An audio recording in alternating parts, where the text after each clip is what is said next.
Hello students, कैसे हैं आप? उम्मीद है कि बेहतर होंगे और आपकी पढ़ाई लिखाई ठीक से चल रही होगी। स्टूडेंट्स, मैं आपको पढ़ा रहा था क्लास 7 की एक बुक है, टाइम टेल्स। ठीक है, तो टाइम टेल्स क्लास 7 के हिस्ट्री के चैप्टर्स में आपको पढ़ा रहा था।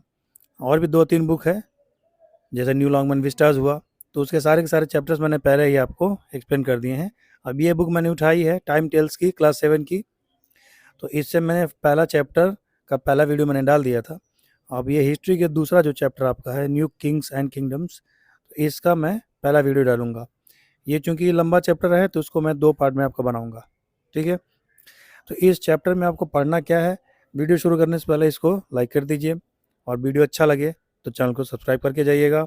मैं आपको अच्छे से एक्सप्लेन कर पा रहा हूँ कि नहीं, ये चीज़ आप, अगर आपको अच्छा लगेगा तो आप मुझे वीडियो को लाइक करिएगा, और अपने दोस्तों के बीच, अपने फ्रेंड्स के बीच इसको आप शेयर ज़रूर करिएगा, क्योंकि आपके दोस्त अभी जानेंगे जब आप उनसे शेयर करेंगे। वीडियो पसंद आए, अच्छी लगे तो ही शेयर करिएगा। अगर मैंने मेहनत नहीं की है तो फिर वो आपके लिए वीडियो बेकार है। इसमें आपको पढ़ना क्या है, new kingdoms in the north India पढ़ना है, ट्राइपेट्रेट स्ट्रगल ऑफ कन्नौज पढ़ना है, एडमिनिस्ट्रेशन इन नॉर्थ इंडिया पढ़ना है, society and economy in north India पढ़ना है, तुर्किश इन्वेजन पढ़ना है, चोलास पढ़ना है, और चोला एडमिनिस्ट्रेशन और एग्रीकल्चरल एक्सपेंशन पढ़ना है। चलिए, मैं लाइन बाय लाइन इसमें आपको पढ़ाऊँगा। आज वाइट बोर्ड तैयार नहीं है तो बोर्ड पे मैं आपको नहीं समझा पाऊँगा, स्क्रीन रिकॉर्ड करके मैं आपको समझा रहा हूँ। कह रहा है कि the period between 700 to 1200 CE witness the rise of many regional kingdoms in north and south India. कह रहा है कि 700 से लेके और 1200 तक का जो पीरियड है हिस्ट्री में, जिसे हम मिडिवल हिस्ट्री कहते हैं, मिडिल पीरियड कहते हैं, कह रहे हैं कि ये विटनेस है, ये साक्षी है, गवाह है। यानी इसमें इस टाइम फ्रेम में, इस टाइम स्पॉन में क्या हुआ कि बहुत सारे रीजनल किंगडम्स का मतलब क्या होता है कि एक ही क्षेत्र में, एक ही एरिया में वो राजा हों, और एक लिमिटेड लैंड पे, लिमिटेड जगह पे उनका जो है कि उनका शासन हो। यानी बहुत लोग उनको ना जानते हों, और उनके पास ज़मीन जायदाद बहुत ना हो, उनकी टेरिटरी हो बहुत ज़्यादा फैली हुई ना हो, लिमिटेड एक छोटे से राज्य का अगर वो राजा हैं तो उन्हें कहा जाएगा, रीजनल किंगडम कहा जाएगा। तो साउथ इंडिया और नॉर्थ इंडिया दोनों में रीजनल जो किंगडम थे वो तेजी से उभर रहे थे। बहुत सारे जो रीजनल किंगडम्स थे वो उभर चुके थे। The regional the regional kingdoms were in constant warfare with one another. और ये क्या करते थे कि रीजनल किंगडम्स कहलाते थे। तो अपना किंगडम बड़ा करने के लिए, और अपना किंगडम ये बड़ा कब कब कब करेंगे, जब अपने से छोटे या कमज़ोर राजा को जीत करके और उसके ज़मीन हथिया लेंगे। उसके ज़मीन पे, उसके महल पे इनका कब्जा हो जाएगा तो इनकी पावर बढ़ जाएगी, इनकी ज़मीन बढ़ जाएगी, इनकी सेना बढ़ जाती थी, इनके लोग बढ़ जाते थे। और दूसरे राजा पे जब अटैक करते थे तो उसका जो भी खजाना होता था, सोना चांदी उसके यहाँ जो भी होता था, सब इनके जिम्मे आ जाता था। जो भी टैक्सेस वगैरह थे, जो भी रुपया पैसा था, सब जो राजा जीतता था उसके हवाले कर दिया जाता था। तो दूसरे पे अटैक करके और अपना जो टेरिटरी बढ़ाना उसमें आम बात थी। तो इसीलिए क्या करते थे कि वारफेयर में लगे रहते थे, एक दूसरे पे अटैक किया करते, एक दूसरे से युद्ध किया करते थे, एक दूसरे को हराया करते थे, और कंट्रोल और पावर पाने के लिए ये, और कॉन्कर यानी कि विजय होने के लिए, जीतने के लिए बराबर, ये स्ट्रेटेजिक रीजन्स मानी, जो स्ट्रेटेजी थी इनकी, जो महत्वपूर्ण हिस्से थे। जैसे कुछ हिस्सा ज़मीन का होता था, वो उपजाऊ होता था, फर्टाइल होता था, नदी के किनारे वाला हिस्सा था, तो वो अगर कब्जा कर लिया तो आराम से फसलें उगेंगी, और जब फसलें उगेंगी तो लगान भी हम आराम से वसूल सकते हैं। अब अगला हेडिंग है राइज ऑफ न्यू किंगडम्स। कह रहा है कि of these kingdoms that emerged the Pratiharas in western India. अब ये कुछ एग्जांपल दे रहा है कि किस किस एरिया में कौन कौन सा न्यू किंगडम्स इमर्ज हुआ, रीजनल किंगडम, क्षेत्रीय राज्य कौन कौन से हुए। तो पश्चिम भारत अगर हम कहते हैं तो अब उस समय तो इंडिया बटा नहीं था, भारत पाकिस्तान जैसी कोई बात तो थी नहीं। तो वेस्टर्न इंडिया का मतलब था कि पूरा आपका पाकिस्तान, पूरा अफगानिस्तान, ठीक है, वो जो आपका बॉर्डर था। ठीक है, राजस्थान, राजस्थान तो खैर इंडिया और पाकिस्तान बटने के बाद इंडिया का बॉर्डर राजस्थान हुआ, उसके उधर तो पाकिस्तान है। लेकिन जब बंटा नहीं था देश, ये 700 से लेकर 1200 तक की बात बता रहा है, यानी पूरा अफगानिस्तान का जो इलाका था और पूरा जो पाकिस्तान का इलाका था वहाँ तक था, वो उसको वेस्टर्न इंडिया कहा जाता था। And Rashtrakuta of the Deccan were most powerful, और एक और आपका किंगडम था राष्ट्रकूटों का। तो जो प्रतिहार थे वो वेस्टर्न इंडिया में पावरफुल थे, और जो आपके राष्ट्रकूट थे वो डेक्कन, डेक्कन का मतलब हो गया आपका महाराष्ट्र, ठीक है। कर्नाटका और महाराष्ट्र का जो एरिया है वो किसी ज़माने में दक्कन कहा जाता था, ठीक है।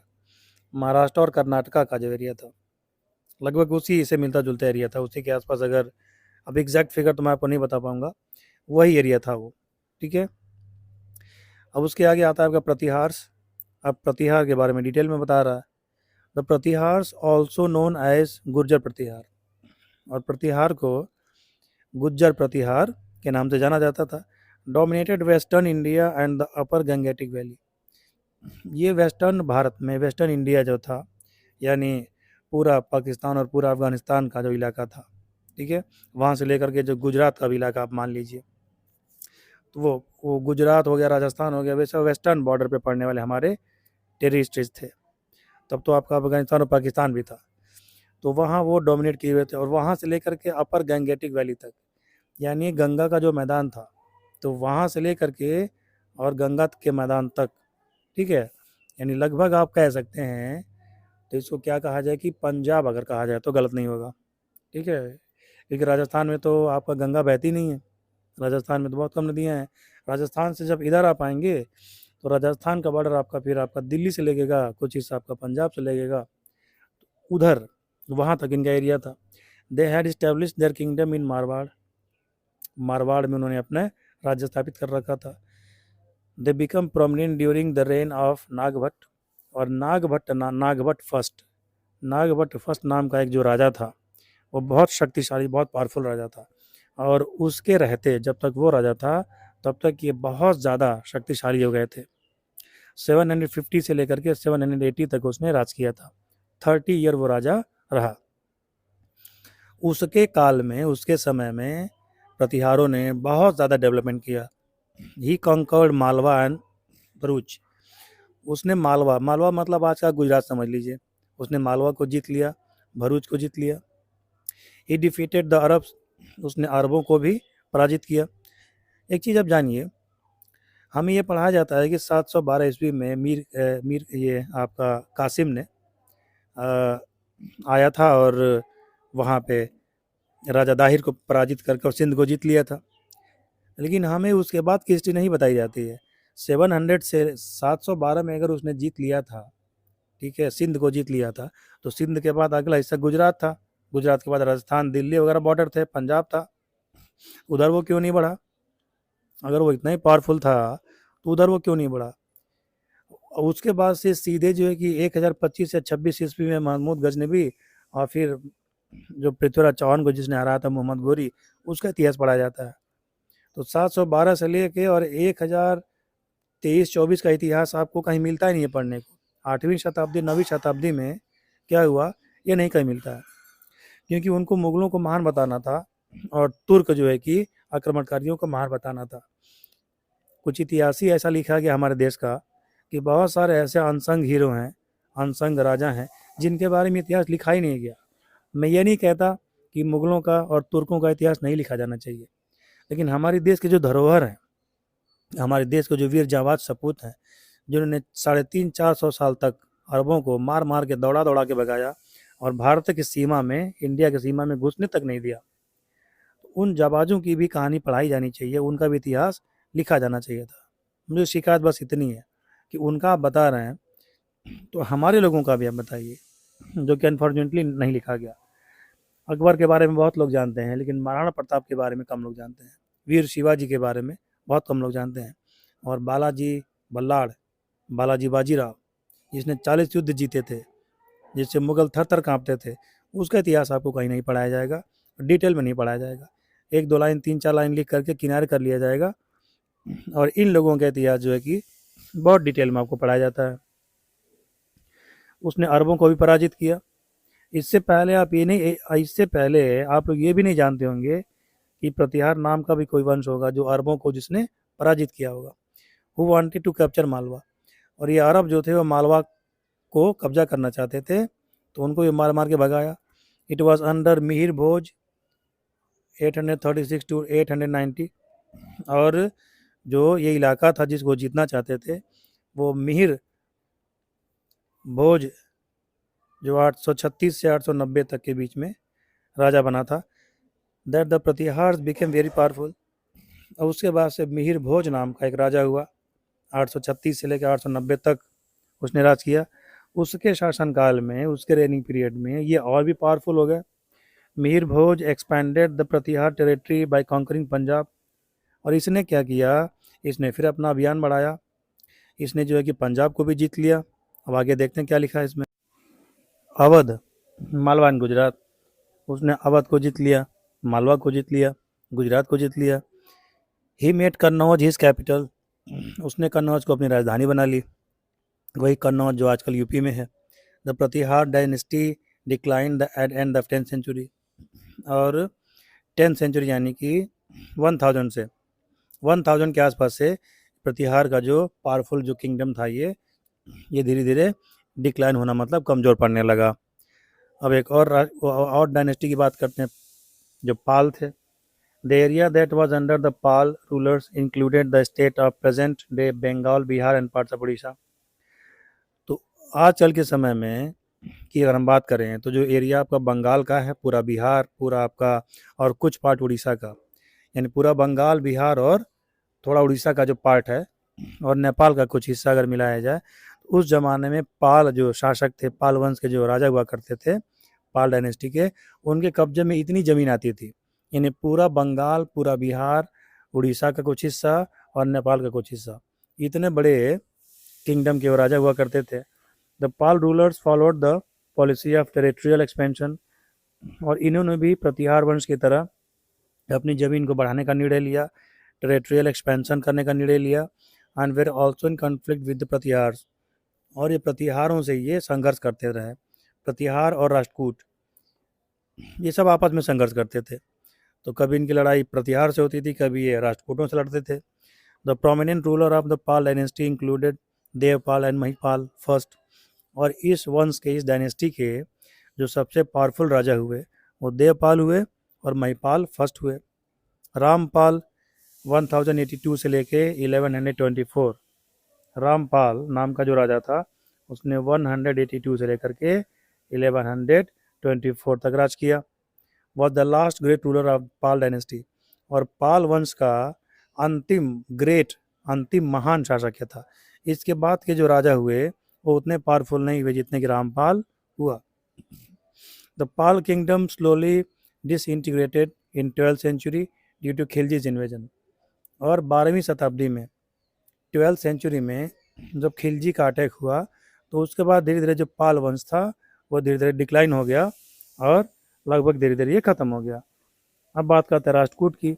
The Rashtrakutas were chieftain in the central India, पश्चिम भारत में राष्ट्रकूट जो थे बड़े पावर थे। The later rose to the, अब आगे देखते हैं क्या लिखा है, आगे बढ़ते हैं इसमें। Position of an independent ruling dynasty in the Deccan, और धीरे धीरे डेक्कन में इन्होंने सेल्फ रूलिंग स्टार्ट कर दिया।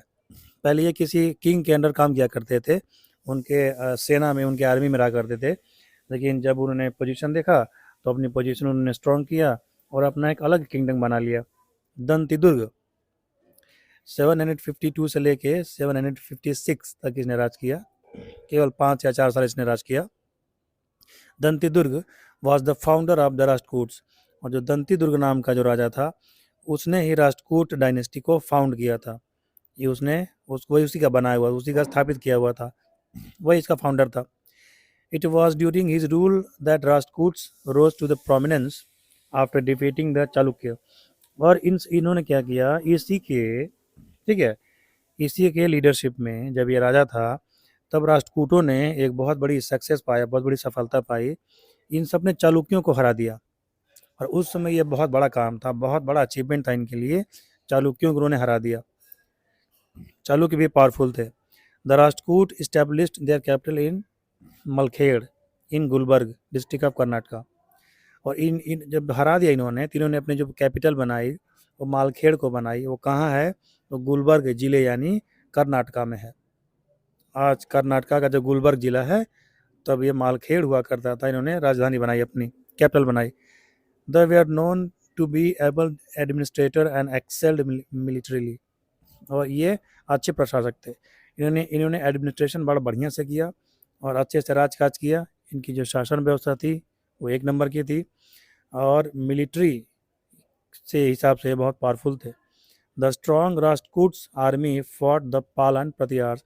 और राष्ट्रकूट ये जो आर्मी थी वो अक्सर पाल वंश से और प्रतिहार वंश से टक्कर लेती रहती थी। युद्ध इनके बीच होते रहते थे। They were also in conflict with the Pallava. और ये केवल इन्हीं दोनों से नहीं, पल्लव वंश के राजाओं से भी इनका संघर्ष होता रहता था, इनका युद्ध होता रहता था। The power of great Rashtrakuta dynasty declined by the 10th century. और राष्ट्रकूट जो आपकी वंश था, जो शक्तिशाली इनके राजा थे, वो 10th सेंचुरी आते आते क्या हुआ कि ये कमज़ोर पड़ने लगे और धीरे धीरे ये जो वंश है अपने पतन की ओर बढ़ गया। अब आगे एक हेडिंग आपकी दी हुई है, राइज ऑफ राजपूत्स। फिर राजपूतों का उदय हुआ। The term Rajput mean son of ruler. Rajput का मतलब रूलर का बेटा। Rajput were the Kshatriya origin of where divided into Suryavanshi and Chandravanshi. आपकी बुक बता रही है कि जो राजपूत होते हैं वो दो कैटेगरी में डिवाइड होते हैं। एक सूर्यवंशी राजपूत होते हैं और ये सूर्य से उत्पन्न माने जाते हैं, उनके पूर्वज होते हैं। और चंद्रवंशी जो होते हैं वो चंद्रमा के माने जाते हैं। The Rajputs played a significant role in the north India during the 9th and 10th century. 9वीं और 10वीं शताब्दी में राजपूतों का रोल बहुत बड़ा हो जाता है। वो बहुत बड़े पावर के रूप में यहाँ पे उभर करके आई है। The Chauhans of the Chahamanas, Chauhan या चहमान जो कहिए, emerged as the most powerful Rajput clan. और इस टाइम फ्रेम में जब राष्ट्रकूट, पल्लव और पाल वंश का बोलबाला था, तो नॉर्थ इंडिया में राजपूतों का उदय हुआ। The Chahamans were vassals of the Pratihars and the greatest Chahamans ruler was Prithviraj Chauhan. जो चहमान थे वो Chahaman were the vassals of Pratihars, प्रतिहारों के अंडर ये रहा करते थे, उनके एडमिनिस्ट्रेशन में ये थे।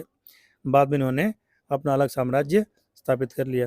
और सबसे महान चौहान राजा या चहमान राजा अगर किसी को माना जाता है तो पृथ्वीराज चौहान को माना जाता है। अब पृथ्वीराज चौहान के बारे में आपकी बुक में बस इतना ही लिखा है। हो सकता है शायद एक दो लाइन आपको और कहीं मिल जाए इस बुक में। मेरे ख्याल से पृथ्वीराज चौहान के डिटेल के बारे में इसमें दिया नहीं होगा। जो मैं बात आपको कह रहा था पहले, ट्रिपार्टिट स्ट्रगल फ्रॉम कन्नौज। अभी सेटिंग को देख लेते हैं। कह रहा है कि Kannauj was situated near the banks of Ganga river. Kannauj जो था वो गंगा नदी के तट के किनारे स्थित था। Many regional kingdoms wanted control of Kannauj. बहुत से जो क्षेत्रीय राजा थे, जो रीजनल किंगडम्स थे, वो कन्नौज पे कब्जा करना चाहते थे। क्यों कब्जा करना चाहते थे, यहाँ से क्वेश्चन बनता है। Kannauj was a flourishing city since the times of Harshvardhan. Harshvardhan के समय से ही, ठीक है, हर्षवर्धन भी एक राजा हुआ करता था। और आप मुझे कमेंट करेंगे कि हर्षवर्धन किस वंश का राजा था, हर्षवर्धन की क्या विशेषताएं थी। आप कमेंट में, वीडियो अगर आपको अच्छा लगेगा तो आप कमेंट में ये मुझे बताएंगे। हर्षवर्धन के समय से ही कन्नौज बहुत विकसित था, यानी अच्छा खासा फल फूल रहा था। बीइंग द विंसिटी of a river made advantages of trade. और नदी थी, नदी के किनारे था, तो नाव वगैरह से बिजनेस करने में भी आसानी होती थी। एग्रीकल्चर, और एग्रीकल्चर यानी खेती अच्छी खासी होती थी। Even after Harshvardhan death, Harshvardhan की मृत्यु के बाद, Kannauj held significance for many of the regional kingdoms. Harshvardhan के चले जाने के बाद, उसके मरने के बाद भी कन्नौज का महत्व कम नहीं हुआ, उसका इंपॉर्टेंस बरकरार रहा। The three main kingdoms of Pratihar, Pal and Rashtrakut. Pratihar, Pal और राष्ट्रकूटों के बीच जो युद्ध हुए थे वो इसी कन्नौज पे कब्जे को लेकर के ही थे। कन्नौज का जो लोकेशन था वो बड़ा अच्छा था और उसके आसपास की जो ज़मीन थी कन्नौज की वो बहुत भी उपजाऊ थी। Tripartite struggle to conquer the city of Kannauj. 3 लोग थे, प्रतिहार थे, पाल थे और राष्ट्रकूट थे। 3 थे। तो इसके लिए उसको क्या कहा जाता है, ट्राई पार्टी आपका स्ट्रगल कहा जाता है, त्रिपक्षीय संघर्ष कहा जाता है। किसके लिए संघर्ष हुआ था, किसके लिए इतनी लड़ाई झगड़ा हुआ था, युद्ध वगैरह हुआ था, वार हुआ था? कन्नौज पे कब्जा करने के लिए। The conquest of Kannauj was essential for political supremacy in north. और नॉर्थ इंडिया और सेंट्रल इंडिया में अगर आपको पावरफुल ताकत बनना था, पावरफुल साम्राज्य स्थापित करना था, तो कन्नौज पे कब्जा करना बहुत जरूरी था। It was also enabled the control of a fertile Gangetic valley. और उसमें एक रीज़न ये भी था कि अगर इस एरिया पे आपने कब्जा कर लिया तो खेती किसानी अच्छी खासी होती थी, खेती अच्छा खासा होता था, और लगान वसूल करके राजा धनवान हो जाते थे। एडमिनिस्ट्रेशन इन नॉर्थ इंडिया, अब इसको देख लेते हैं। कह the king held supreme authority. और एडमिनिस्ट्रेशन कैसा था, प्रशासन कैसा था, यानी राज्य को, शहर को रन कैसे कराया जाता था? तो किंग सुप्रीम हुआ करता था भाई, किंग अथॉरिटी हुआ करता था। जैसे अपने देश में पीएम है, सीएम है, वो मालिक होते हैं, किसी किसी कंट्री में प्रेसिडेंट मालिक होते हैं। उस जमाने में राजा सुप्रीम हुआ करता था। He was assisted by council of ministers, और उसकी सहायता के लिए मिनिस्टर्स का, मंत्रियों का एक समूह होता था, ग्रुप होता था। He was also the commander in chief of army, और राजा सेना का सर्वोच्च सेनापति होता था। आर्मी का जो मेन कमांडर होता था वो राजा होता था। During this period the power of king weekend, और इस समय, इस काल में राजाओं की ताकतें कम होने लगी, यानी 12th सेंचुरी की बात कर रहा है। And feudal lords known as samant, और इनके जो ऑफिसर हुआ करते थे, इनके जो अधिकारी हुआ करते थे, यानी जो पावरफुल आपके सेनापति हुआ करते थे, जो सामंत हुआ करते थे, जो मिनिस्टर्स हुआ करते थे, ये धीरे धीरे ताकतवर होने लगे। जब राजा कमजोर पड़ने लगा, भाई सबको राजा बनने की इच्छा थी, सबको सुख भोगने की इच्छा थी, सबको सेना चाहिए थी, सबको वैभव। राजा राजा होने का मतलब क्या था? वैभव। राजा होने का मतलब शानदार महल में रहना। राजा होने का मतलब कि पूरी जनता आपके कदमों में झुकेगी, आपको रोज नमस्कार करेगी। राजा का जो है कि जलवा हुआ करता था उस समय। तो जो राजा के सहयोग के लिए जो मंत्री वगैरह हुआ करते थे, या जो सेना के सहयोगी हुआ करते थे, कुछ ऐसे उनको सामंत कहा, अगर मैं सही हूँ तो उन्हें सामंत कहा जाता था। In lieu of salary the king would give them land, और इनको जो सेनापति जो हुआ करते थे, जो मेन जो सामंत या जो अधिकारी हुआ करते थे इनके, उनको सैलरी नहीं दी, नगद पैसा उनको नहीं दिया जाता था, बल्कि उसके बदले में जमीन दे दिया जाता था। 2 4 10 20 50 गांव दे दिया जाता था, विलेज दे दिया जाता था, और वहाँ के ये शासक हो जाते थे। वो पूरा एरिया इनके अंडर हुआ करता था। The main function of the samanta was to provide military assistance during the war, और इनका जो मेन काम था सामंतों का वो ये था कि युद्ध के समय में सैनिक सहायता प्रोवाइड कराना, युद्ध के समय में राजा की तरफ से लड़ना, अपने अपने सैनिक लेकर के राजा की तरफ से लड़ना। They declared their independence as soon as they found an opportunity to do so. और जब उनको लगा कि राजा खत्म हो गया है, राजा कमजोर हो गया है, और इसके पास अब पूरे राज्य संभालने की शक्ति नहीं बची है, ताकत नहीं बची है, तो ये अपने आप को राजा घोषित कर दिया करते थे, और राजा के अंडर आने से मना कर देते थे। फॉर इंस्टांस, उदाहरण के रूप में, Rashtrakut who were the feudatories of Chalukya, जो राष्ट्रकूट थे, चालुक्यों के ये सामंत हुआ करते थे, declare their independence after Dantidurga defeated the Chalukyan king Kirtivarman. तो ये आपने क्या कर दिए थे, ये वो उन्होंने अपना इंडिपेंडेंस घोषित कर दिया, स्वतंत्र हो गए, जब दंतिदुर्ग ने चालुक्यों के राजा कीर्तिवर्मन को परास्त कर दिया। चालुक्यों को राजा को परास्त किया और अपने राजा बन गया। Some officials who assisted the king in the administration of the kingdom included the sandhi vigrahika, और कुछ जो अधिकारी वर्ग थे, जो राजाओं की संधियां कराते थे, राजाओं में दोस्ती कराते थे, जैसे संधि विग्रहिका, ठीक है, ये आजकल जो विदेश मंत्री होते हैं ना, फॉरेन मिनिस्टर, उसी के लेवल का ये पद हुआ करता था, ठीक है। बंद ग्रहिका, ठीक है, ऑफिसर ऑफ द गवर्नमेंट, और बंदा गरिका, यानी कि ये क्या हुआ करते थे, तो ये गवर्नमेंट के ऑफिसर हुआ करते थे। कोटपाल, इंस्पेक्टर ऑफ फोर्ट्स, यानी कि किले जो होते थे, किला मतलब एक जिसके अंदर सेना रहती थी, राजा रहते थे, ऊंची ऊंची दीवारें हुआ करती थी, ऊंची दीवारों से घिरा हुआ एरिया हुआ करता था, आसानी से जिसमें घुसना मुश्किल हुआ करता था, उनको कोटपाल कहा जाता था। और पतालिका, अक्ष पतालिका यानी कि अक्ष जो पतालिका थे ये रेवेन्यू मिनिस्टर हुआ करते थे, यानी कि वित्त मंत्री, यानी कि रुपया पैसा के हिसाब ये रखते थे। एंड राजपुरोहित, और जो राजपुरोहित होते थे वो राजाओं के पुजारी हुआ करते थे। ठीक है, मेरे ख्याल से ये चैप्टर आपका लंबा है तो मैं इसे 2 वीडियो में बनाऊंगा। आज का वीडियो कैसा लगा, एक्सप्लेनेशन कैसा लगा, आप मुझे ज़रूर बताइएगा। और इसी प्रकार से मैं आपको पूरा का पूरा इस बुक का जो पूरा का पूरा चैप्टर आपका हिस्ट्री का है या ज्योग्राफी का है, इसको मैं आपको आसानी से ऐसे ही आराम से मैं पढ़ा के आपको ख़त्म कर दूंगा।